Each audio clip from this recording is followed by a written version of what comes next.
Tindli by Chef Karnavar Onam Sadya September 2 മുതൽ 8 വരെയാണ്. 6 മാസം വരെ ഫ്രിഡ്ജിനകത്ത് കേടുകൂടാണ്ടിരിക്കും ഈ സാധനം.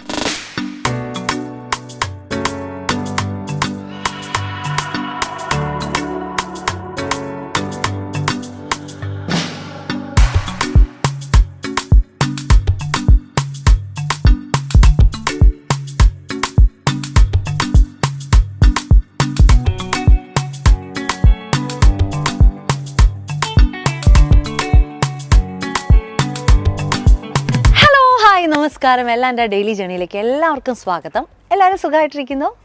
ഓണമൊക്കെ വരുന്നേ ഉള്ളൂ. അതിൻ്റെ മുമ്പ് എങ്ങനെയാണ് ഈ വേഷം കെട്ട് എന്നായിരിക്കില്ലേ വിചാരിക്കുന്നത്. കോസ്റ്റ്യൂം എങ്ങനെയുണ്ട്, ഇഷ്ടപ്പെട്ടോ? നമ്മുടെ 9 പൊട്ടിക്കിൽ നിന്നാണ്. പ്രത്യേകിച്ച് കമ്മലും. ഞാൻ ആക്ച്വലി മാല ഭയങ്കര ഹെവി ആയതുകൊണ്ട് അവോയ്ഡ് ചെയ്ത് സിമ്പിൾ ആക്കിയതാണ് കേട്ടോ. അപ്പോൾ ഓണത്തിൻ്റെ വിശേഷങ്ങൾ ഇനിയും നിങ്ങൾ പല വ്ളോഗിലൂടെയും കാണുന്നതായിരിക്കും. ഓണസദ്യ കാണുന്നതായിരിക്കും. എൻ്റെ വ്ളോഗിലൂടെ തന്നെ നിങ്ങൾ കണ്ടിട്ടുണ്ട് ഓണസദ്യയും അതുപോലെ തന്നെ എത്ര കൂട്ടം വിഭവങ്ങളും ഒക്കെ കണ്ടിട്ടുണ്ട്. നിങ്ങൾ എന്നോട് പറഞ്ഞതുപോലെ തന്നെ ഈ പ്രാവശ്യം ഞാനൊരു കുക്കിംഗ് എപ്പിസോഡ് പോലെ എടുക്കാമെന്ന് കരുതി. ഓണത്തിന് ഒരുപാട് ആളുകൾ ഇവിടെ നാട്ടിൽ നിന്ന് വന്നിട്ട് അധികം സെലിബ്രേറ്റ് ഒന്നും ചെയ്യാതെ പുറത്തു നിന്നൊക്കെ ഭക്ഷണമായിരിക്കും കഴിക്കുന്നത്. അപ്പോൾ അങ്ങനെ കഴിക്കണമെന്നുണ്ടെങ്കിൽ നിങ്ങൾക്ക് സെപ്റ്റംബർ 2 മുതൽ സെപ്റ്റംബർ 8 വരെ നല്ല അടിപൊളി ഓണസദ്യ ടിൻഡ്ലി ബൈ ഷെഫ് കാർണവറുടെ വകയുണ്ട്. അപ്പോൾ ബുക്ക് ചെയ്യണമെന്നുണ്ടെങ്കിൽ നേരത്തെ തന്നെ ഈ കാണുന്ന നമ്പറിൽ നിങ്ങൾ കോൺടാക്ട് ചെയ്തിട്ടുണ്ടെങ്കിൽ നിങ്ങൾക്ക് ബുക്കിംഗ് ഡേറ്റ് ഏതാണ്, എപ്പോഴാണ് അവൈലബിലിറ്റി എന്നറിയാൻ പറ്റും. കൂടുതൽ കാര്യങ്ങളെല്ലാം ഞാൻ ഡിസ്ക്രിപ്ഷനിലും കൊടുക്കുന്നതായിരിക്കും. ഇന്ന് ഞാൻ എടുക്കുന്ന എപ്പിസോഡ് എന്താണെന്ന് വെച്ചിട്ടുണ്ടെങ്കിൽ കുക്ക് വിത്ത് ഷെഫ് കാർണവർ. അധികം ഇഷ്ടമില്ലാത്തൊരു സാധനമാണ് ഇഞ്ചിപ്പുളി. പക്ഷേ ഞാൻ കഴിഞ്ഞ പ്രാവശ്യം ഷെഫ് കാർണവറുടെ ഇഞ്ചിപ്പുളി ട്രൈ ചെയ്തപ്പോൾ ഇഷ്ടപ്പെടാത്ത എനിക്ക് വരെ ഇഞ്ചിപ്പുളി ഇഷ്ടപ്പെട്ടു. അപ്പോൾ തീർച്ചയായിട്ടും നിങ്ങൾക്കും അത് ഇഷ്ടപ്പെടുന്ന എനിക്ക് നല്ല വിശ്വാസമുണ്ട്. അപ്പോൾ ഈ ഓണം വരുന്നതിൻ്റെ മുമ്പേ നമ്മളൊരു 5-6 വിഭവങ്ങൾ നേരത്തെ റെഡിയാക്കി വെക്കും. പ്രത്യേകിച്ച് പിക്കിൾസ്. നമ്മൾ 3-4 അച്ചാറ് വെറൈറ്റി ടൈപ്പ് പിക്കിൾസാണ് ഉണ്ടാക്കുന്നത്. മാംഗോ പിക്കിൾ ഉണ്ടാവും, അതുപോലെ തന്നെ ലെമണിൻ്റെ തന്നെ വൈറ്റ് ലെമണും കാണും, പിന്നെ ഒരു റെഡ് കളർ ലെമൺ പിക്കിളും കാണും. മമ്മി ഉണ്ടാക്കാറുണ്ട്. പിന്നെ ഇഞ്ചിപ്പുളി ഉണ്ടാക്കി വെക്കും, പിന്നെ ഉപ്പേരി, ശർക്കര വരട്ടി, അങ്ങനത്തെ ഒരു 5-6 വിഭവങ്ങൾ നേരത്തെ ഉണ്ടാക്കും. അപ്പോൾ ഇതും അതുപോലെ തന്നെയാണ്. നമ്മൾ ഇഞ്ചിപ്പുളി ഉണ്ടാക്കിയിട്ടുണ്ടെങ്കിൽ ഒരു 6 മാസമെങ്കിലും ഇരിക്കുന്നതാണ് ഷെഫ് കാർണവർ പറയുന്നത്. അപ്പോൾ ഇന്ന് നമുക്ക് ഷെഫ് കാർണവറോട് തന്നെ ചോദിക്കാം എന്താണ് അതിൻ്റെ ഒരു ട്രിക്ക് കാര്യങ്ങളെന്നൊക്കെ. അപ്പോൾ നമുക്ക് ഇന്ന് നേരെ തന്നെ റെസ്റ്റോറൻറ്റിലേക്ക് പോകാം. അവിടെയാണ് ഇഞ്ചിപ്പുളിയുടെ കൂട്ടുണ്ടാക്കുന്നത്. ഇന്നിപ്പം ഈ ഒരു ആഴ്ചയിൽ റെഡി ആക്കുമായിരിക്കും അവർ മിക്ക കാര്യങ്ങളും. അപ്പോൾ ഞാൻ പറഞ്ഞു എനിക്കിതൊന്ന് ഷൂട്ട് ചെയ്യണം, ആൾക്കാർക്ക് കാണാൻ ആഗ്രഹമുണ്ട്. ഷെഫ് കാർണവറുടെ പൊടിക്കൈ എന്തൊക്കെയാണെന്ന് നമുക്കൊന്ന് അറിയണ്ടേ.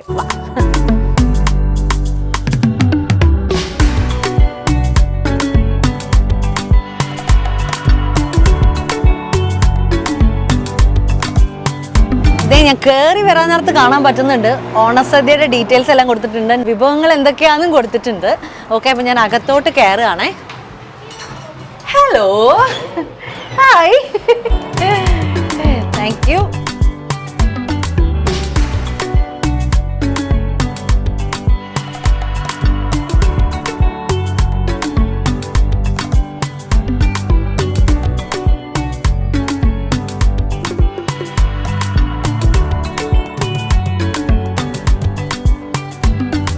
ഹലോ ചേട്ടാ, അപ്പോൾ ഓൾ സെറ്റ് ആണോ?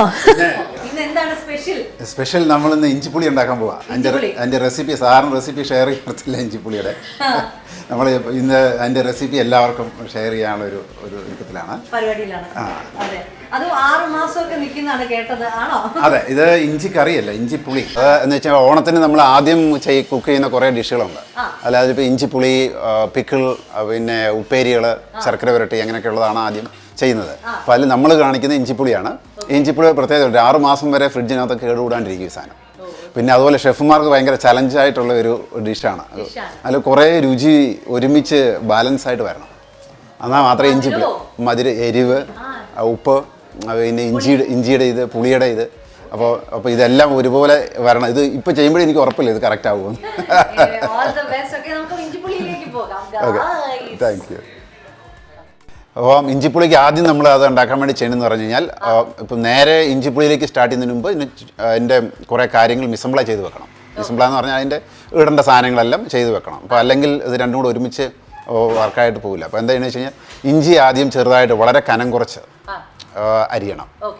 അരിഞ്ഞിട്ട് അത് വെളിച്ചെണ്ണയിൽ വറക്കണം. അതിൽ വേറെ ഏതെങ്കിലും ഓയിൽ ഉപയോഗിച്ച് കഴിഞ്ഞാൽ ആ ഒരു ഫുൾ ഫ്ലേവർ വരത്തില്ല.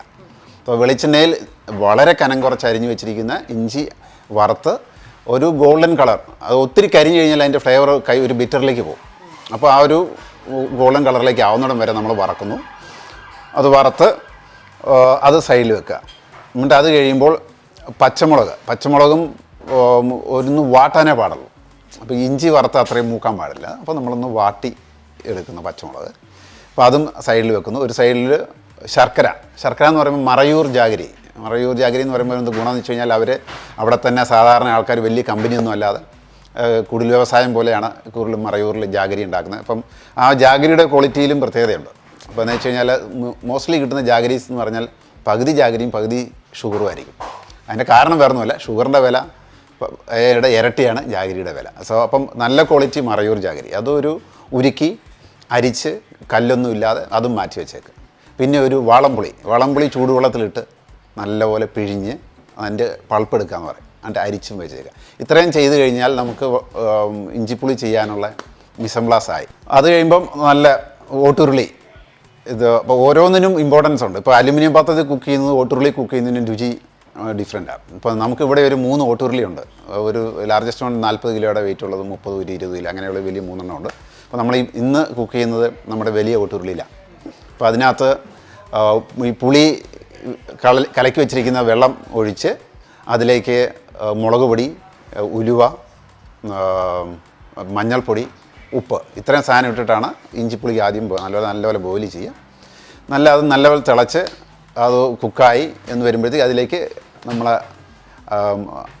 ചതച്ച് വെച്ചിരിക്കുന്ന ഇഞ്ചി വളരെ നമ്മളെ വറുത്ത് വെച്ചിട്ടുള്ള ഇഞ്ചി ഇതെന്നെ മിക്സിയിലിട്ട് നല്ലപോലെ കനം കുറച്ച് അത് ചതച്ചെടുക്കണം. അത് അപ്പം ഒരു അരച്ചെടുക്കുന്ന പോലെ, അരച്ചെന്ന് പറഞ്ഞാൽ പേസ്റ്റാവും, അങ്ങനെ അരയാൻ പാടില്ല, ഒരു തരിതരിപ്പോട് കൂടി. അപ്പോൾ ആ ഇഞ്ചി ഇടണം, വാട്ടി വെച്ചിരിക്കുന്ന പച്ചമുളക് കൂടി ഇടുക. അപ്പോൾ ഇത് നല്ലപോലെ തിളച്ച് കുക്കായി കഴിയുമ്പം നമ്മുടെ ശർക്കര പാനിയും കൂടി ഇതിലേക്ക് ഒഴിക്കും. ഓക്കെ, അപ്പം ഇത്രയും ചെയ്ത് അതും നല്ലപോലെ തിളച്ച് കഴിയുമ്പോഴത്തേക്കും ഇഞ്ചിപ്പുളി റെഡിയാണ്. പക്ഷേ ഇവിടെയാണ് ഇനി ചലഞ്ച്. ഇപ്പോൾ ഇത് ടേസ്റ്റ് ചെയ്ത് നോക്കുമ്പോൾ പലപ്പോഴും അതിൻ്റെ ടേസ്റ്റ് ബാലൻസ് ആവില്ല. ഓക്കെ, ഇത്രയും ഈസി ആയിട്ട് ചെയ്യാൻ പറ്റും. ഇത് കഴിഞ്ഞാൽ ടേസ്റ്റ് ബാലൻസ് ആവില്ല എന്ന് പറഞ്ഞ കാരണം പുളി എവിടെയാണ് ഈ പുളി വളർന്നത്, ആ പുളിയിലുള്ള അസിഡിറ്റിയുടെ അളവ്, ശർക്കരയുടെ മധുരത്തിൻ്റെ ഉള്ള ഒരിത്, പിന്നെ അതുപോലെ ഉപ്പ്, ഈ എരിവ്, പച്ചമുളക് എല്ലാത്തിനും ഒരേ എരിവല്ല. ഇപ്പോൾ നമുക്ക് ഈ പ്രാവശ്യം കിട്ടിയ പച്ചമുളകിൻ്റെ എരിവിൻ്റെ ഇത്, മുളക് പൊടിയുടെ എരിവിൻ്റെ ഇത്, ഉലുവയുടെ ടേസ്റ്റ്, ഇതെല്ലാം ബാലൻസ് ആവണം. അപ്പോൾ അവിടെ മുതൽ പിന്നെ ടേസ്റ്റ് ചെയ്ത് ബാലൻസ് ആക്കാൻ പറ്റുള്ളൂ. അപ്പോൾ നമുക്ക് എന്ത് കുറവുണ്ടോ അതിനനുസരിച്ച് ആഡ് ചെയ്ത് ടേസ്റ്റ് ചെയ്ത് കറക്റ്റ് ചെയ്ത് വെള്ളമെല്ലാം വറ്റിച്ച് എടുത്ത് തണുപ്പിച്ച് നല്ല പാത്രത്തിൽ ഇത് അടച്ച് വെച്ചാൽ, അത് സ്പൂണൊന്നും ഇട്ട് ഇളക്കാതെ ഫ്രിഡ്ജിൽ വെച്ചാൽ 6 മാസത്തോളം കേടുകൂടാണ്ടിരിക്കും. അത് റൂം ടെമ്പറേച്ചർ ആണെങ്കിലും 1 മാസത്തോളം ഒന്നും സംഭവിക്കില്ല. പക്ഷേ ഈ തവിയൊക്കെ വെച്ച് ഇളക്കുന്നതാണ്, അല്ലെങ്കിൽ പല സ്പൂണുകളിട്ട് ഇളക്കി കഴിഞ്ഞാൽ പെട്ടെന്ന് കേടുവരാം. അപ്പോൾ താങ്ക് യു സോ മച്ച് ചേട്ടാ. ഇഞ്ചിക്കറി മാത്രമല്ല, ഇനി ഒരുപാട് വിഭവങ്ങൾ കാണിക്കണം എന്ന് എനിക്ക് ആഗ്രഹമുണ്ട്. പക്ഷേ ഈ എപ്പിസോഡ് ഒരു വലിയൊരു എപ്പിസോഡായിട്ട് നിങ്ങളെ ബോറടിപ്പിക്കുന്നില്ല. അപ്പോൾ 30 കൂട്ടം വിഭവങ്ങളുടെ സദ്യ ലിസ്റ്റ് നിങ്ങൾ കണ്ടു. കഴിഞ്ഞ പ്രാവശ്യം വന്ന് കഴിച്ചവരുണ്ടാകും, എൻ്റെ ഈ വീഡിയോ കണ്ടിട്ടുണ്ടാവും എന്ന് എനിക്കറിയാം. ഈ പ്രാവശ്യം അതിലും ഗംഭീരമാവാൻ പറ്റട്ടെ എന്ന് ഞാൻ ആശംസിക്കുന്നു, പ്രാർത്ഥിക്കുന്നു. Thank you so much. ഈ ഒരു ഇഞ്ചിക്കറി എനിക്ക് ഉണ്ടാക്കാൻ അറിയില്ല, പ്രത്യേകിച്ച് ഇത്രയ്ക്കും പേഷ്യൻസ് എനിക്കില്ല. ഇത് ഉണ്ടാക്കണമെങ്കിൽ കുറച്ച് ക്ഷമ വേണം, അല്ലേ? ക്ഷമയോട് കൂടി ഉണ്ടാക്കിയാലേ ഏത് കറികളും നന്നായിട്ടുണ്ടാവുള്ളൂ. പ്രത്യേകിച്ച് നോൺ വെജ് ഉണ്ടാക്കാൻ കുറച്ച് ഈസിയാണ്, മസാല പൗഡർ ഇട്ടിട്ടുണ്ടെങ്കിൽ ചിക്കനോ മീനോ ഒക്കെ ഉണ്ടെങ്കിൽ. പക്ഷെ വെജിറ്റേറിയൻ ഉണ്ടാക്കാനാണ് ഏറ്റവും കൂടുതൽ പ്രയാസമുള്ളത്.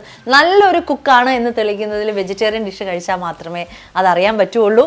ഞാനത് പലപ്പോഴും ഇവിടെ വന്ന് ട്രൈ ചെയ്യാറുണ്ട്. എൻ്റെ വ്ളോഗിലൂടെയും അതുപോലെ തന്നെ റീൽസിലൂടെയും ഒരുപാട് ആളുകൾ വന്നിട്ടുണ്ട്. അപ്പോൾ ഈ പ്രാവശ്യത്തെ സദ്യക്കും 2-ാം തീയതി മുതൽ ഈ 8-ാം തീയതി വരെ നമ്മുടെ ഷെഫ് കാർണവറുടെ നല്ല അടിപൊളി സദ്യ, ഓണസദ്യ നിങ്ങൾക്ക് കഴിക്കണമെന്നുണ്ടെങ്കിൽ ഈ കാണുന്ന നമ്പറിൽ നിങ്ങൾ കോൺടാക്ട് ചെയ്യുക, ബുക്ക് ചെയ്യുക, നിങ്ങൾ വരിക 2 തൊട്ട് 8 വരെ. പക്ഷേ അതിനകത്ത് 6-ാം തീയതി ചൊവ്വാഴ്ചയാണ്, അന്ന് ലീവാണ്. ഓൾറെഡി എല്ലാ ട്യൂസ്ഡേയും നമ്മുടെ ടിൻലി ക്ലോസ് ആണ്. അപ്പോൾ ഈ പ്രാവശ്യം അതുപോലെ നമ്മുടെ പിള്ളേർക്ക് റെസ്റ്റ് വേണ്ടേ, അല്ലെങ്കിൽ അവർക്ക് അല്ലേ, അവർക്ക് ഇതാകത്തില്ല. അപ്പൊ താങ്ക്സ് എ ലോട്ട്. അപ്പൊ നമുക്ക് എല്ലാവർക്കും ഓണസദ്യക്ക് കാണാം. Okay, bye. പുളിയും കൂട്ടി ഞാൻ നന്നായിട്ട് അടിപൊളിയായിട്ട് ഒരു സദ്യ, ഒരു മിനി സദ്യ ഇവിടുന്ന് കഴിച്ചു. ഇന്ന് ട്രയൽ ആയിരുന്നു. അപ്പൊ ട്രയലിന് ആക്ച്വലി എന്നെ ഇൻവൈറ്റ് ചെയ്തപ്പോഴാണ് ഞാൻ പറഞ്ഞത് എനിക്ക് ഇഞ്ചിപ്പുളിയുടെ കൂട്ടൊന്ന് പറഞ്ഞു തരാൻ. അത് നിങ്ങൾക്കും ആക്ച്വലി അത് എന്താ പറയാ, അത് യൂസ്ഫുൾ ആയിരിക്കും എനിക്ക് നല്ല ഉറപ്പായിരിക്കും. കാരണം ഇഞ്ചിപ്പുളി ഇഷ്ടപ്പെടുന്ന ഒരുപാട് പേരുണ്ട്. പിന്നെ ഇത് ഉണ്ടാക്കി വെച്ചാൽ ഇതും നല്ല ചൂട് ചോറും മാത്രം മതി, വേറെ ഒന്നും വേണ്ട. പിന്നെ ഒരു പപ്പടം കൂടെ കിട്ടിയാൽ പൊളി. അപ്പോൾ ഗൈസ്, ഞാൻ ഇത് ബാക്ക്ഗ്രൗണ്ടിൽ വെച്ചത് തന്നെ നിങ്ങൾക്ക് മനസ്സിലാവുന്നുണ്ടല്ലോ. ബുക്കിംഗ് സ്റ്റാർട്ടഡ് എത്ര മണി തൊട്ടിട്ട് എത്ര മണി വരെയാണ്, ഏതൊക്കെ ഡേറ്റിലാണ് എന്ന് നിങ്ങൾക്ക് കാണാൻ പറ്റും. സോ എന്തൊക്കെ വിഭവങ്ങളാണെന്നും കാണാൻ പറ്റും. ഇതൊക്കെയാണ് അപ്പം നമ്മുടെ ടിൻഡ്ലി ബൈ ഷെഫ് കാർണവറുടെ ഈ പ്രാവശ്യത്തെ ഓണസദ്യയുടെ ഒരുക്കങ്ങൾ. സോ അപ്പോൾ ഇനിയും ഒരുപാട് നല്ല നല്ല കൂട്ടുകൾ നിങ്ങൾക്ക് പറഞ്ഞു തരണമെന്ന് എനിക്ക് ആഗ്രഹമുണ്ട്. ആ കൂട്ട് എന്തൊക്കെയാണെന്ന് നിങ്ങൾ എനിക്ക് കമൻറ്റ് ചെയ്താൽ നെക്സ്റ്റ് എപ്പിസോഡിൽ ഞാൻ ഉണ്ടാക്കുന്നതോ അല്ലെങ്കിൽ എൻ്റെ അക്ക ഉണ്ടാക്കുന്നതോ അല്ലെങ്കിൽ ഷെഫ് കാർണവർ ഉണ്ടാക്കുന്നതോ ഞാൻ നിങ്ങൾക്ക് കാണിച്ചു തരുന്നതായിരിക്കും. അപ്പോൾ ഇന്നത്തെ എപ്പിസോഡ് എല്ലാവരും ഇഷ്ടപ്പെട്ടെന്ന് വിചാരിക്കുന്നു. അപ്പോൾ advanced happy Onam to all. അപ്പോൾ നിങ്ങളും ഈ പ്രാവശ്യത്തെ ഓണം ടിൻഡ്ലി ബൈ ഷെഫ് കാർണവറോടൊപ്പം ആവട്ടെ എന്ന് ആശംസിക്കുന്നു. Once again thank you so much. അപ്പോൾ എൻ്റെ ഈ വീഡിയോ ഇഷ്ടപ്പെട്ടിട്ടുണ്ടെങ്കിൽ ഇതുവരെ സബ്സ്ക്രൈബ് ചെയ്യാത്തവർ ഇഷ്ടപ്പെടുക, സബ്സ്ക്രൈബ് ചെയ്യുക, ലൈക്ക് ചെയ്യുക. നെക്സ്റ്റ് എപ്പിസോഡിൽ ഒരു വെറൈറ്റി ഐറ്റം ആയിട്ട് കാണാം. അതുവരെയും have a great day guys. Take care. God bless. By.